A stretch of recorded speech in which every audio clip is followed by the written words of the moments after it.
Hello everyone, welcome to make it easy platform. अगर आपने हमारे प्रीवियस वीडियोस देखे होंगे तो आप लोगों को पता होगा SJVNL हो गया, JK SSSB हो गया, इन सभी ने अपनी अपनी वैकेंसीज रिलीज कर दी हैं। आज यहाँ पे BPSC की तरफ से भी नोटिफिकेशन आ चुका है और ऑलमोस्ट 1000 एंड अबव वैकेंसीज बच्चों के लिए रिलीज कर दी गई हैं। तो यहाँ पे अगर कोई बच्चा ऑलरेडी प्रिपरेशन में है उसके लिए तो एक गोल्डन चांस है ही, अगर लेकिन कोई ग्राउंड जीरो से भी स्टार्ट कर रहा है तो उसके लिए भी एक बेस्ट चांस हो सकता है इस पर्टिकुलर चांस को लास्ट चांस बनाने का, दैट मीन्स सेलेक्ट हो जाने का। क्योंकि एक बड़ा नंबर जिसे कहते हैं वैकेंसीज का यहाँ पर दिख रहा है हम लोगों को, विच इज़ अगर खाली सिविल स्टूडेंट की ही बात करें तो 984 वैकेंसी सिविल के लिए यहाँ पर रिलीज़ की गई हैं, which is a big number. तो आप लोगों के पास एक बहुत सुनहरा मौका है इस पर्टिकुलर एग्जाम को क्रैक करके सिलेक्ट हो जाने का। तो आइए इस पर्टिकुलर नोटिफिकेशन को देखते हैं क्या कहा है बिहार पब्लिक सर्विस कमीशन ने। देखिए, सिविल के लिए यहाँ पर ऑलमोस्ट 984 पोस्ट यहाँ पर रिलीज़ की गई हैं। अलग अलग डिपार्टमेंट्स की तरफ से जो वैकेंसीज आई हैं, पथ निर्माण विभाग में 117 यहाँ पर हम लोगों को दिखाई दे रहा है, भवन निर्माण में 55 दिखाई दे रहा है। अगेन फीमेल कैटेगरी के लिए 35% यहाँ पर पर्टिकुलर हर कैटेगरी में आरक्षण भी दिया गया है। जनरल में जो पिछड़ा वर्ग हो गया, अनुसूचित जाति होगी, SC ST EWS जो हो गया, इन सब के लिए अलग अलग अगेन फीमेल्स को 35% का रिजर्वेशन दिया गया है हर पर्टिकुलर कैटेगरी में और हर पर्टिकुलर डिपार्टमेंट द्वारा। ठीक है ना। तो ओवरऑल अगर आप देखेंगे यहाँ पर 117 कुल वैकेंसी, जिसमें 40 वैकेंसी अगेन फीमेल्स के लिए भी यहाँ पर आप लोगों को दिखाई पड़ रही होंगी। भवन निर्माण विभाग की तरफ से भी वैकेंसीज रिलीज की गई हैं, ग्रामीण कार्य विभाग की तरफ से भी आई हैं, जल संसाधन विभाग, लघु जल संसाधन विभाग, नगर विकास एवं आवास विकास योजना एवं विकास विभाग, पशु एवं मत्स्य संसाधन विभाग। तो कुल पद जो आ रहे हैं 984 पोस्ट हमारे पास इन ऑल है, जिसमें 324 पोस्ट आपकी फीमेल के लिए रिजर्व यहाँ पर है। प्रत्येक डिपार्टमेंट का जिसे कहते हैं एडिशन किया है, हर डिपार्टमेंट ने कितनी कितनी वैकेंसीज रिजर्व रखी हैं, कितनी हर पर्टिकुलर कैटेगरी में। तो overall 324 seats are reserve for the women and 984 vacancies are the total vacancies available with civil engineering only। ठीक है ना। तो अगेन अब यहाँ पर देखेंगे मैकेनिकल इंजीनियरिंग का। मैकेनिकल इंजीनियरिंग में भी हमारे पास 36 पोस्टें हैं। ठीक है ना। 36 post are there for the mechanical engineers, which is again अगर आप देखेंगे 1 2 4 से तो it's a good number. Electrical वगैरह में देख रहे हैं वैकेंसीज 4 वैकेंसीज आ रही हैं, 5 वैकेंसीज आ रही हैं, but mechanical is a good जिसे कहते हैं ब्रांच। 36 पोस्ट यहाँ पर जिसे कहते हैं निकाली गई हैं मैकेनिकल के बच्चों के लिए। तो अगैन उनके लिए भी एक गोल्डन अपॉर्चुनिटी है। जो बच्चा ऑलरेडी प्रिपरेशन में है या करने की सोच रहा है, तो आप थोड़े से एक्स्ट्रा एफर्ट्स डालकर बाकी बच्चों के कंपैरिजन में इस पर्टिकुलर सीट को ग्रैब कर सकते हो और अपना चांस सिक्योर कर सकते हो। ठीक है ना। तो अगर आप देखेंगे यहाँ पर जो पथ निर्माण विभाग है, यहाँ पर मैकेनिकल इंजीनियर्स के लिए भी रखी गई है पोस्ट, और ओवरऑल 12 पोस्ट यहाँ पर हैं, और जिसमें 3 पोस्ट आपकी अगेन फीमेल्स के लिए रिजर्व रखी गई हैं। भवन निर्माण में 3 पोस्टें हैं, one is reserve for the female. लघु जल संसाधन विभाग में भी है 4, और जिसमें 1 फीमेल के लिए रिजर्व रखा गया है। देन नगर विकास एवं आवास विकास जो होता है हमारा 17 पोस्टें हैं, जिसमें 3 पोस्ट आपकी फीमेल्स के लिए रिजर्व रखी गई हैं। कुल 36 पोस्ट हैं, जिसमें 8 पोस्ट आपकी रिजर्व फॉर दी वुमेन। ठीक है ना। तो ये पर्टिकुलर था मैकेनिकल इंजीनियरिंग, सिविल इंजीनियरिंग। अगर कोई इलेक्ट्रिकल इंजीनियरिंग से भी है तो उनके लिए ऑलमोस्ट आप देखेंगे 4 पोस्ट हैं यहाँ पर, 4 पोस्टें निकाली गई हैं। अगेन मैं ये बोलूँगी, आप डिसहार्टेड मत होइए, 4 पोस्टें तो हैं, ना होने से तो कुछ होना बड़ा है ना। तो डिसाइड होने की कोई जरूरत नहीं है। 4 पोस्ट आ दिया तो आप उसके लिए अपना बेस्ट दे सकते हैं। अब होना अगेन अगर आप अपना बेस्ट एफर्ट डालते हैं तो आप कहीं ना कहीं एग्जाम को अपने हाथ में ले जाते हैं। ठीक है ना। तो अगर आप फुल फ्लैश मेहनत करते हैं, अच्छे से मेहनत करते हैं, तो अगेन आप लोगों का भी यहाँ पे चांस बन जाता है एग्जाम को क्रैक करने का और अपनी पोजीशन सिक्योर करने का। यहाँ पे अगेन 4 पोस्ट हैं टोटल, और फीमेल्स के लिए यहाँ पे कोई भी पोस्ट यहाँ पे रिजर्व नहीं रखी गई है। ठीक है ना, क्योंकि 4 ही पोस्ट हैं। आप अब अगेन जो अगर आप सैलरी की बात करेंगे तो लेवल 9 ग्रेड पे आप लोगों को मिल रहा है, विच इज़ अगेन 5400। अगर आप एजुकेशनल क्वालिफिकेशन की बात करेंगे, शैक्षिक योग्यता, एजुकेशनल क्वालिफिकेशन की बात करेंगे, तो ये जो शैक्षिक योग्यता है अगेन यहाँ पर जो नॉर्मल हर पर्टिकुलर एग्जाम में रखी जाती है एजुकेशनल क्वालिफिकेशन, वो ये रखी गई है। You have to have a degree from AICT approved college. ठीक है ना। डिग्री होनी चाहिए ऐसे कॉलेज से जो कि AICT अप्रूव्ड है। अब आप सिविल इंजीनियरिंग के लिए भर रहे हैं तो आपके पास डिग्री सिविल की हो, मैकेनिकल से भर रहे हैं तो मैकेनिकल की हो, और अगर इलेक्ट्रिकल से भरेंगे तो इलेक्ट्रिकल की डिग्री आप लोगों के पास होनी ही चाहिए। ठीक है ना, but your college has to be AICT approved, ये यहाँ पर मांगा गया है। देखिए लिखा है किसी भी भारतीय विश्वविद्यालय भारत के किसी भी विश्वविद्यालय से, यूनिवर्सिटी से, संस्थान AICT अप्रूव्ड से सिविल, यांत्रिक, विद्युत अभियंत्रण में डिग्रीधारी हो अथवा या फिर विश्वविद्यालय अनुदान आयोग द्वारा मान्यता प्राप्त सम विश्वविद्यालयों, डिम्ड विश्वविद्यालय से मात्र नियमित रूप से संचालित तकनीकी पाठ्यक्रम में प्राप्त उपाधि मान्य होने होगा, ना कि दूरस्थ शिक्षा के माध्यम से संचालित तकनीकी पाठ्यक्रम में प्राप्त उपाधि। इसका मतलब क्या है मैं बताती हूँ। डिस्टेंट लर्निंग वाली डिग्रीज आर नॉट अलाउड। अगर आपने डिस्टेंट लर्निंग की है तो दैट इज नॉट अलाउड। अगर आपकी जो पर्टिकुलर यूनिवर्सिटी, डीन यूनिवर्सिटीज पढ़ते हैं ना जो आर UGC अप्रूव्ड, तो वो भी यहाँ पर उसकी डिग्री भी वैलिड है, ठीक है ना। But distance learning is not valid, distance जो एजुकेशन है वो यहाँ पे वैलिड नहीं माना गया है। अगेन आपने सुना होगा इंजीनियरिंग इंस्टीट्यूट ऑफ इंडिया से सर्टिफिकेट्स बच्चे लेते हैं, तो यहाँ पे देखिए वो मेंशन किया है अभियंत्रण संस्थान का सह सदस्य हो।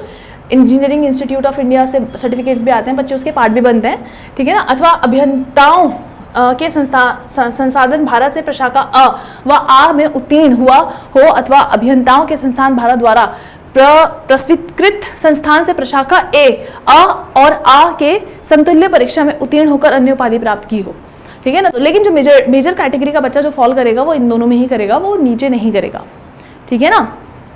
अब अगेन मतलब नीचे का अगर है तो इट्स वेल एंड गुड, मैं ये नहीं बोल रही हूँ कि बिल्कुल, मगर मैं मोस्टली बोल रही हूँ, ठीक है ना। अगर कोई वहां से है तो वो भी अप्लाई कर सकता है, उसके लिए हम लोग मना नहीं कर रहे हैं, ठीक है ना। अब अगेन इसको थोड़ा सा रिमूव कर देते हैं ताकि आप लोगों को अच्छे से दिखाई पड़ सके।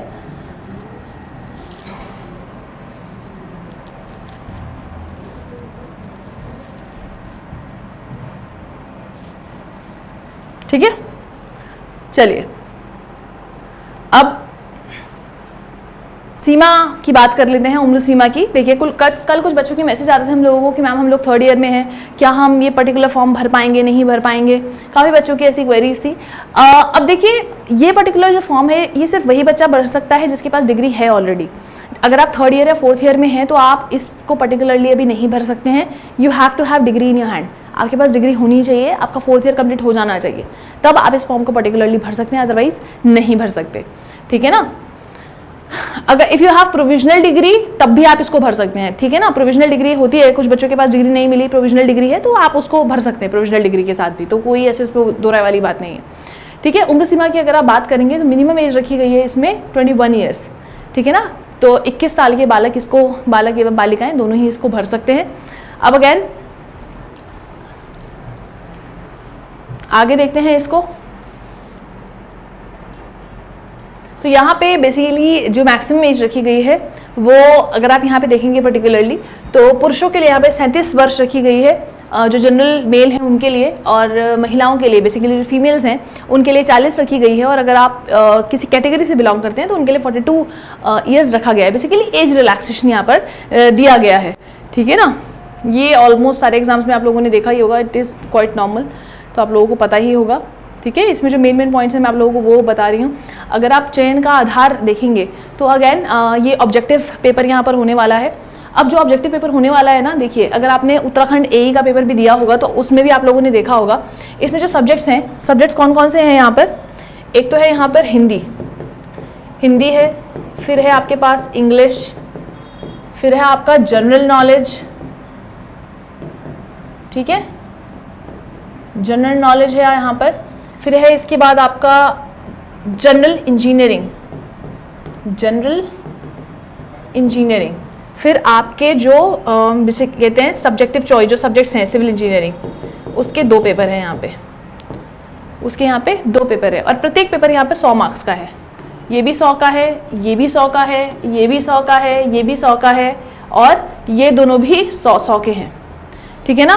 और प्रत्येक एग्जाम के लिए जो टाइम दिया जा रहा है 1 घंटा दिया जा रहा है, कितना, 1 hour. For every exam. Hindi के लिए भी 1 घंटा, इंग्लिश के लिए भी 1 घंटा, जनरल नॉलेज के लिए भी 1 घंटा, जनरल इंजीनियरिंग के लिए भी 1 घंटा, और आपके जो सिविल के 2 पेपर्स होंगे उनके लिए भी 1 घंटा ही यहाँ पर प्रोवाइड किया जा रहा है। अब मैं आपको बताती हूँ, यहाँ पे जो हिंदी और इंग्लिश है वो सिर्फ क्वालिफाइंग है, उनके मार्क्स यहाँ पे ऐड नहीं होने वाले हैं। हिंदी और इंग्लिश क्वालिफाइंग मार्क्स हैं, तो आपकी जो मेरिट बनेगी वो बेसिकली 400 से बनेगी। जैसे कि मैंने बोला कि हर पर्टिकुलर पेपर 100 मार्क्स का है, तो हिंदी इंग्लिश तो क्वालिफाइंग हो गए, तो इससे तो ये सिर्फ क्वालिफाई करने के लिए है, ठीक है ना। ये क्वालिफाइंग एग्जाम है हमारे पास, जो आपकी मेरिट बनेगी वो इन 4 के बेसिस पे बनेगी, ये 2 पेपर और ये 2 पेपर, तो 400 से मेरिट बनेगी बच्चे की। तो 400 मार्क्स बेसिकली आपकी मेरिट बनाने के लिए रिस्पॉन्सिबल होंगे, और बाकी हिंदी और इंग्लिश जो कि 200 मार्क्स से अगेन है, तो ये आपके जिसे कहते हैं सिर्फ क्वालिफाइंग पेपर कंसिडर यहाँ पर किए जा रहे हैं, ठीक है। यही ये बता रहा था। अब अगेन आगे बढ़ते हैं। तो ऑब्जेक्टिव पेपर है, प्रत्येक पेपर जो 6 पेपर है यहाँ पर है, सारे के सारे ऑब्जेक्टिव पेपर है यहाँ पे, ठीक है। अब यहाँ पे देखिए, जो मैंने आप लोगों को बताया यहाँ पर नीचे वही लिखा गया है, वही बताया गया है। देखिए, सामान्य अंग्रेजी अवधि 1 घंटा, ये देखिए दोनों एग्जाम क्वालिफाइंग है यहाँ पे, और जबकि आपका जो सामान्य अध्ययन मतलब जनरल नॉलेज हो गया और आपका जनरल इंजीनियरिंग हो गया वो 100 मार्क्स का है। यहाँ पे सिविल इंजीनियरिंग पार्ट 1 पार्ट 2 ये भी अगेन 1-1 घंटे के हैं दोनों, ठीक है ना। अब ऐसा ही आपका मैकेनिकल का होगा, मैकेनिकल के जो जनरल जिसे कहते हैं इंजीनियरिंग 100 मार्क्स की, एंड देन जो पेपर आपके पेपर 1 पेपर 2 हैं वो आपके 100 मार्क्स के, और ऐसे ही इलेक्ट्रिकल इंजीनियरिंग के लिए भी सेम रहेगा। तो लेकिन जो मेरिट बनेगी वो 400 से ही बनेगी, जो कि यहाँ पे लिखा हुआ भी है, देखिए, ठीक है। तो ये एक अगेन इंपॉर्टेंट पार्ट है इस एग्ज़ाम का। अगर आप किसी एग्ज़ाम को प्रिपेयर कर रहे हो तो टारगेट बना के ही प्रिपेयर करोगे, और ये जानना बहुत ज़रूरी हो जाता है कि किस तरीके का पेपर आएगा, कैसे दिया जाएगा, तो वो चीज़ है। देखिए, जनरल के लिए जो आपको क्वालिफाइंग मार्क्स चाहिए होंगे वो 40% चाहिए होंगे। It is again quite normal for the general candidate, क्योंकि उसने ऑलमोस्ट अगर एग्जाम दिए होंगे तो उसने हर पेपर में ये क्वालिफाइंग क्राइटेरिया देखा ही होगा फॉर श्योर। अगर कोई ग्राउंड जीरो से देख रहा है तो उसके लिए बता देते हैं, जो जनरल के लिए क्वालिफाइंग मार्क्स रहते हैं वो कितना होता है, 40%। लेकिन अगर आप किसी कैटेगरी से बिलोंग करते हैं, जैसे कि पिछड़ा वर्ग है यहाँ पर, ठीक है ना, तो उसके लिए अगेन अब ये पिछड़ा वर्ग SC शेड्यूल कास्ट हो सकता है, शेड्यूल ट्राइब हो सकता है, अदर बैकवर्ड क्लासेस हो सकती हैं। तो देखिए 36.5% का आरक्षण यहाँ पर मिल रहा है पिछड़े वर्ग को। अत्यंत पिछड़ा वर्ग है तो उसके लिए 34% का यहाँ पर पर्टिकुलरली दिया जा रहा है मार्किंग। और अगर आप मतलब एवं अनुसूचित जाति, अनुसूचित जातियां, महिलाओं तथा निःशक्त दिव्यांग उम्मीदवारों को 32% का यहाँ पर देखिए रिलैक्सेशन दिया जा रहा है, ठीक है ना। कोई पिछड़ा वर्ग है यहाँ पर, या जिसे कहते हैं किसी जाति से आप लोग बिलोंग करते हैं, ठीक है, तो वो यहाँ पर पर्टिकुलर रिलैक्सेशन अकॉर्डिंगली वहाँ पर दिए जा रहे हैं बाइफरकेट करके, ठीक है। अब अगेन ये क्वालिफाइंग है तो इतना तो प्राप्त करना ही होगा, इतना तो प्राप्त करना ही होगा, ये बोल रहा है वो। कार्मिक एवं प्रशासनिक सुधार विभाग बिहार के संकल्प संख्या 2374 दिनांक इतना एवं सामान्य प्रशासन विभाग के संकल्प संख्या इतना के अनुसार लिखित परीक्षा में शामिल सामान्य वर्ग को उम्मीदवारों को इतना, और ये सब इतना न्यूनतम हरकत प्राप्त करना अनिवार्य होगा। मतलब न्यूनतम मार्क्स आप कह सकते हैं इतने प्राप्त करना, इतनी परसेंटेज आपको मार्क्स लाने ही लाने हैं, इतनी क्वालिफाइंग क्राइटेरिया उनका है बेसिकली, ठीक है ना। अगर आप किसी को कोई भी किसी भी तरीके का डाउट होगा तो वो बिहार पब्लिक सर्विस कमीशन की साइट पे जाके भी देख सकता है। ऐसा कुछ ये नहीं है कि आप यहीं आएंगे तो यहीं सीख जाएंगे। अगर आपको कुछ और फर्दर भी जानना है तो आप उनकी साइट पे जाके भी ये चीज़ चेक कर सकते हैं, ठीक है ना। आगे देखते हैं इसको। अब देखिए यहाँ पर ना एक चीज़ मेंशन की गई है, काफ़ी बच्चों को इसमें कन्फ्यूजन था। अब देखिए यहाँ पर क्या हो रहा है ना, जो बालक यहाँ पे संविदा में ऑलरेडी काम कर रहे हैं ना, उनको प्रत्येक जैसे कहते हैं ईयर के बेसिस पे 5 मार्क्स यहाँ पर मिलते हैं एक्स्ट्रा, ये उनको एक्स्ट्रा मिलेंगे। अगर आपके पास संविदा का वो है कि आपने संविदा पे काम किया हुआ है तो आपको प्रत्येक मतलब पर ईयर के हिसाब से 5 मार्क्स एक्स्ट्रा प्रोवाइड किए जाएंगे, ठीक है ना। तो अब लेकिन अगर कोई बहुत सालों से काम कर रहा है तो उसके तो बहुत ज़्यादा मार्क्स बन जाएंगे। तो बच्चों को ये डर है मैडम वो तो सारे मार्क्स ऐसे ही खींच लेगा, ऐसा कुछ नहीं है। मैक्सिमम 25 मार्क्स ही मिल सकते हैं उसको, उससे कम नहीं मिल, मतलब उससे ज़्यादा नहीं मिल सकते। मैक्सिमम कितने मिल सकते हैं, सिर्फ और सिर्फ 25 मार्क्स से उसको मैक्सिमम दिया जा सकता है। अब अगैन आप बोलोगे यार मैम 25 नंबर तो बहुत बड़ा नंबर है, बिल्कुल बड़ा नंबर है, लेकिन आप ये भी तो सोचिए कि वो ऑलरेडी जॉब में है तो वो मेहनत कितनी करेगा उस पर्टिकुलर पेपर के लिए। उसको मतलब वो मैनेज पढ़ाई मतलब उस हिसाब से कम कर पाएगा आप लोगों के कंपैरिजन में। आप लोग अभी कुछ नहीं कर रहे, सिर्फ प्रैक्टिस कर रहे हैं, तो आप लोगों के पास एक एज है पेपर क्वालिफाई करने की, और आप अपने सारे मार्क्स उनके कंपैरिजन में ज़्यादा सिक्योर कर सकते हो। लेकिन अगर कोई इस कैटेगरी से बिलोंग भी करता है जो संविदा पे ऑलरेडी काम कर रहा है, तो मैं उसके लिए भी बता देती हूँ। ये जो पर्टिकुलर बच्चे हैं ठीक है, आप लोगों को एक एडिशनल एड ऑन मिल रहा है, पर आप अगर थोड़ी सी और मेहनत करेंगे तो आप इस पर्टिकुलर 75 मार्क्स में से भी अपने काफ़ी नंबर खींच सकते हैं एग्जाम के लिए और सिलेक्ट होने के लिए। ठीक है, तो दोनों ही तरफ अगर देखा जाए तो हर किसी के अपने चैलेंजेस और अपनी जैसे कहते हैं अपॉर्चुनिटीज़ हैं। आप अपने हिसाब से अपनी मेहनत को और अपने जैसे कहते हैं टारगेट को अलाइन कीजिए। दोनों ही तरफ के जो कैंडिडेट हैं उनके लिए है और दोनों के पास ही क्वालिफाई करने का मौका इक्वल है। ठीक है ना, ये दोनों को बैलेंस करने के लिए ही ये कॉन्सेप्ट रखा गया है। जो बच्चे संविदा में हैं, ऑलरेडी वर्किंग है, तो इसीलिए उनको एज पे लाने के लिए ही ये रखा गया है नॉर्मल स्टूडेंट के कंपैरिजन में। ठीक है ना, अब ये आई होप आप लोगों को समझ में आ गया होगा किस तरीके से ये बाइफरकेट किया गया है। अब देखिए आगे,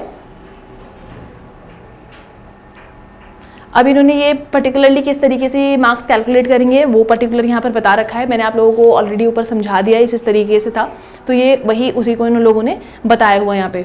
देखिए लिखा भी है, परीक्षा के अंक की अधिमानता की गणना के लिए परीक्षा में प्राप्त अंकों के प्रतिशत में 0.75 से गुणा कर प्राप्त किया जाएगा। जितने भी आप बेसिकली मार्क्स आएंगे उनको 0.75 से मल्टीप्लाई करके आप लोगों के मार्क्स कैलकुलेट किए जाएंगे, ये यहाँ पे बता रहा है। ठीक है ना, क्योंकि वो जो बच्चा जॉब करके आ रहा है उसके लिए कंपैरेटिवली लोगों ने बराबर लाने के लिए ऐसा किया है। ठीक है, तो ये एक इम्पॉर्टेंट पार्ट था इस पर्टिकुलर एग्ज़ाम के लिए आपका। और इसमें जो इम्पॉर्टेंट पार्ट है अगेन आरक्षण वाला है। आरक्षण आपने ऊपर भी देखा था, अलग अलग जातियों के लिए आरक्षण रखा गया है, तो आप लोगों को प्रमाण पत्र अपने रखने पड़ेंगे अपने साथ, ताकि समय आने पर उसको दिखाया जा सके, अपलोड किया जा सके। तो वो एक बहुत ज़रूरी काम है जो आप लोगों को करना है। ठीक है, अब देखिए ये इन्होंने कोड वर्ड दे रखे हैं। मैक्सिमम जो इंपॉर्टेंट चीज़ें वो यहाँ पर आपकी कवर हो चुकी हैं।